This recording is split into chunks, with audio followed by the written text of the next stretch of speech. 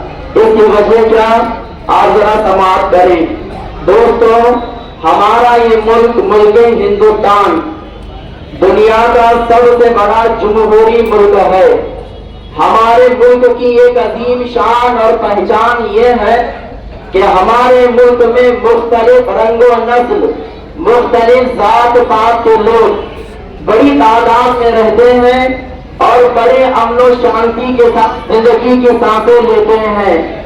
لیکن افسوس، ماضی قریب میں ہمارے ملک کو بری نظر لگ چکی ہے اور اسی کا یہ نتیجہ ہے کہ صرف مسلم سماج کے لوگ ہی پریشان نہیں، دیگر اور مذاہب، دیگر اور سماج کے لوگ بھی کسی نہ کسی اعتبار سے پریشان ہیں اور سبھی لوگ دکھ محسوس کر رہے ہیں کہ ہمارے ملک میں یہ کیا ہو رہا ہے۔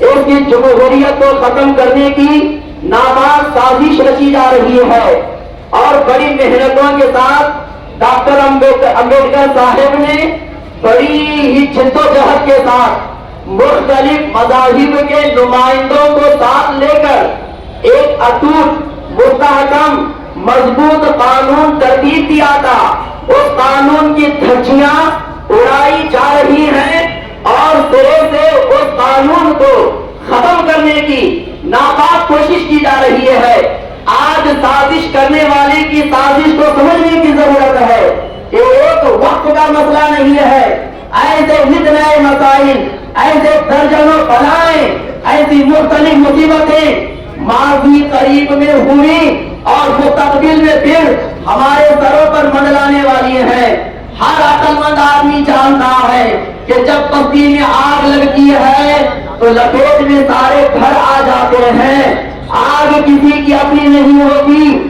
آگ جب چلتی ہے سارے آشیانے زد میں آتے ہیں۔ کبھی کوئی آشیانہ، کبھی کوئی